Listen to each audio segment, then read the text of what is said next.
Hi friend, कैसे हैं आप लोग सब। उम्मीद है आप लोग सब अच्छे से होंगे। तो आज जो हमने ड्रेस रेडी किया है वो है स्कर्ट। तो इसकी सबसे पहले हम स्कर्ट की कटिंग कर लेंगे। स्कर्ट की कटिंग के लिए हमने 3 लेयर फैब्रिक यूज़ किया है। तो इन सब की मेजरमेंट कुछ इस तरीके से है। ये 4 फोल्डिंग मैंने रखा हुआ है, यानी कि इनके साथ मैंने बैक के पीस भी रखे हुए हैं और फ्रंट के पीस भी। तो ये मैंने 4 फोल्डिंग करे हुए हैं, जिसमें बैक भी है और फ्रंट भी है।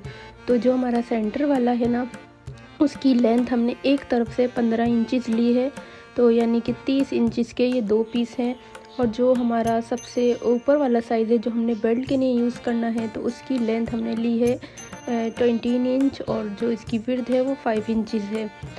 और ये 4 फोल्डिंग में है, तो मैं 4 फोल्डिंग की ही मेजरमेंट आपको बता रही हूँ। और जो सबसे नीचे वाला हमारा पार्ट है, उसकी लेंथ हमने 4 इंचज़ ली है और जो विड्थ ली है वो हमने 22 इंचज़ ली है। एक तरफ 22 इंचज़ और डबल जो हमारा साइज 44 इंचज़ होगा। तो इस तरीके से ये 4 फोल्डिंग करके रखा हुआ है। 44 इंचज़ एक तरफ की है फ्रंट की और 44 इंचज़ बैक तरफ की है। इसी तरीके से जो बीच वाला पीस है, उसकी जो हमने ली थी विड्थ, वो हमने ली थी 30 इंचज़ और 30 ही इंचज़ हमने इसकी बैक की ली थी। तो इस तरीके से ऊपर वाले का भी हमने 20 इंचज़ ली थी, तो 20 इंचज़ हमने इसकी बैक की भी ली थी। अब हमने इसकी क्या करना है कि बेल्ट का निशान लगाना है। 1.5 इंच जो ऊपर वाला हमारा 10-8 विड्थ वाला पीस था, हमने उस पर बेल्ट का निशान लगाना है। और फिर हमने दोनों साइड इसकी इनकी सिलाई लगा देनी है। सब पीसेस की हमने इनकी सिलाई लगा देनी है साइडों की। तो इस तरीके से ये फ्रंट और बैक दोनों ज्वाइंट हो चुके हैं। अब हमने ऊपर वाले पार्ट को प्लेटेड नहीं करना है, सिर्फ जो हमारा ये बीच वाले जो पार्ट है ना, हमने नीचे वाले जो पार्ट हैं सिर्फ उनमें ही हमने प्लेट्स डालनी है। तो ये हमने सबकी साइडों की सिलाई लगा ली है। अब हमने बीच वाला पीस उठाना है। ये हमारा ऊपर वाला जो है वो बेल्ट वाला है, जिस पे मार्क हुआ है। और ये जो हमारे ये है ना बीच वाले, हमने इन पे सिर्फ प्लेट डालनी है अपनी। तो हम इस पे पहले प्लेट डाल देंगे अपने जो हमारा बेल्ट वाला साइज़ है उसके अकॉर्डिंग, यानी कि हमने 20 इंचज़ उसकी विड्थ ली थी। तो 20 इंचज़ हमने इसमें सारी प्लेट्स डाल के और साइज़ को 3 इंचज़ कर लेना है। सारी प्लेट्स डालने के बाद अब हमने इसको इस तरीके से ज्वाइन करते हुए चले आना है बेल्ट वाले पार्ट के साथ। तो ये इस पे रखें दोनों साइज़ को, दोनों के निशान को आप मेजरमेंट कर लें। अगर कहीं से प्लेट आपकी छोटी बड़ी आ रही है या कपड़ा छोटा बड़ा आ रहा है, तो प्लेट्स आप कम कर सकते हैं। और अगर कपड़ा ज़्यादा आ रहा है तो आप थोड़ी सी इसमें प्लेट डाल सकते हैं, यानी कुछ आप इस तरीके से इसको कर सकते हैं। तो एक तरफ का जो हमारा पार्ट था वो रेडी हो चुका है। अब जो हमारा सबसे बड़ा पार्ट था, तो हमने उसमें भी इसी तरीके से प्लेट डाल देनी है अपने नीचे वाले साइज़ के अकॉर्डिंग। तो इसमें हमने ये देखें प्लेट डाल दी है। अब हम इसको भी इसी के साथ ज्वाइन कर लेंगे। जो हमारा ऊपर वाला पार्ट रेडी हुआ था, हमने इसके साथ ये ज्वाइन कर लेना है।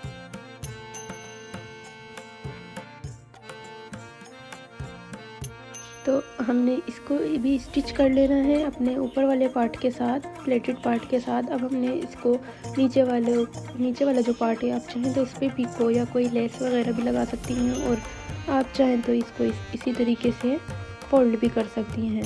तो अब मैं इलास्टिक की लेंथ लूँगी। इलास्टिक की जो लेंथ है वो मैंने ली है 7 इंचज़, एक तरफ की है 14 इंचज़। ये पूरा इलास्टिक है, तो मैं इसमें ये इलास्टिक अटैच कर लूँगी।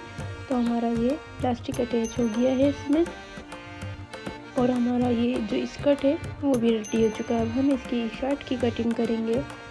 तो शर्ट की कटिंग, हमने जो इसकी शर्ट की विड्थ ली थी वो 12.5 इंचज़ ली थी और जो लेंथ ली थी वो 10.5 इंचज़ ली थी। तो इसको हमने डबल फोल्ड कर लिया है। अब इसके हम शोल्डर के साइज़ की जो रखेंगे वो रखेंगे हम 9 इंचज़ और एक तरफ से 4.5 इंचज़, और उसमें 2.5 इंचज़ का हम ऐसे इस तिकोन में एक मार्क लगाएंगे और उसको हम कटिंग कर लेंगे। और उसकी साइड की सिलाई कुछ इस तरीके से लगाएंगे हम। तो हमने इसके 9 इंचज़ के शोल्डर रखे हैं, इनके 4.5 इंचज़ तो ये रख लिया हमने। अब हम इसके स्ट्रेप की कटिंग करेंगे। तो स्ट्रेप की कटिंग के लिए मैंने 10 इंचज़ लेंथ का कपड़ा यूज़ किया है। विड्थ थी वो 3 इंचज़ थी। तो इस तरीके से हमने इसको डबल फोल्ड कर लेना है, और डबल फोल्ड करने के बाद ये इस तरीके से हमारे स्ट्रेप इसमें लगेंगे। मैंने इलास्टिक अटैच करेंगे।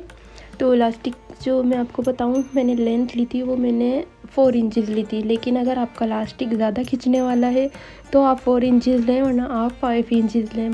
बार ऐसा होता है कि इलास्टिक की जो खिंचाई होती है वो कम होती है, तो आपने 5 इंचज़ लेना है। मैंने यहाँ पे 4 इंचज़ लिया था, तो मेरा 5 इंचज़ हो चुका था खींचने के बाद।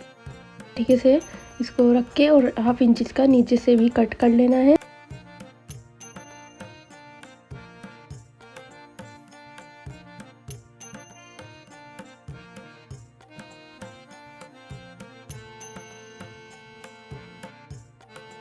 हाँ, हम लेस का यूज़ करेंगे, तो ऊपर हमने ये वाली लेस लगानी है और यही लेस हमने नीचे बॉटम पे भी लगानी है।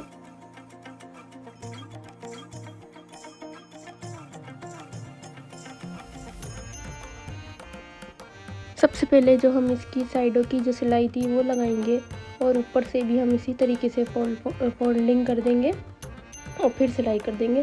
तो दोनों पीसों के साथ हम इसी तरीके से सिलाई कर देंगे। अगर आपके पास कपड़ा है तो आप फिनिशिंग पट्टी भी इस पे लगा सकते हैं, बट मैंने इसी तरीके से फोल्ड कर दिया था। तो इस बैक वाले पार्ट को भी इसी तरीके से स्टिच कर लेंगे। फ्रंट वाले पीस के साथ हम ये वाली लेस लगाएंगे, तो लेस को भी हम स्टिच कर लेंगे।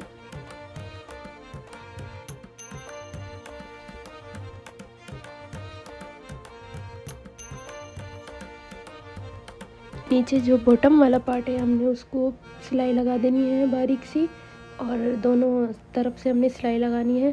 फ्रंट वाला जो पीस होगा वो हमने इसके ऊपर लेस लगानी है, लेकिन फिर भी हम थोड़ी थोड़ी सी इसमें फोल्डिंग करके सिलाई करेंगे। जो फ्रंट वाला पीस है उसके दामन के ऊपर हमने ये लेस अटैच कर लेनी है।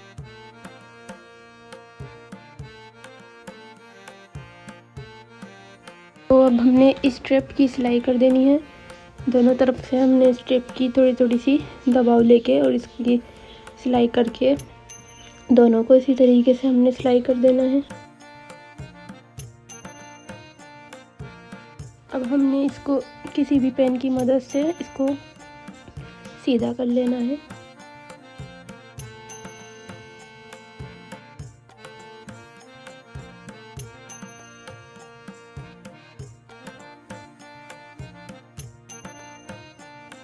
अब हम इसमें ये इलास्टिक जो हमने कटिंग किया था हमने वो इसमें डाल लेना है। तो इलास्टिक मैंने आपको पहले भी बताया, अगर आपका खींचने वाला इलास्टिक है तो आपने 4 इंचज़ लेना है, और अगर खींचने वाला नहीं है तो फिर आपने 5 इंचज़ इलास्टिक लेना है, और दोनों किनारों पे इसी तरीके से सिलाई लगा के, ताकि हमारा इलास्टिक आगे पीछे ना हो, और दोनों तरफ से हमने इसको सिलाई कर देनी है।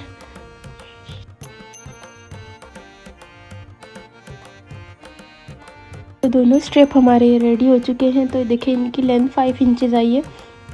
अब हमने अपना जो शर्ट वाला पीस है उसको रखना है, और ये जो आप इसके कॉर्नर देख रहे हैं ना, आपने यहाँ से लेके 1 इंच तक मार्क करना है दोनों तरफ से, और हम ये 1 इंच जो हमने मार्क किया यहाँ से अपने स्ट्रिप को ज्वाइन कर देंगे इस तरीके से।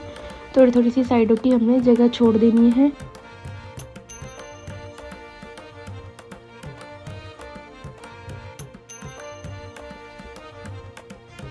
सिंपल रख के आपने पिनअप कर लेना है, या फिर आपने इसको इसी तरीके से इजीली अटैच करके सिलाई कर देनी है।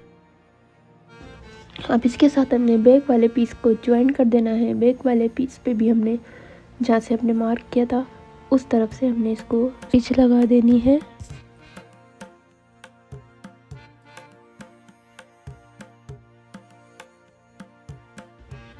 तो हमने इसकी साइडों की सिलाई लगा देनी है।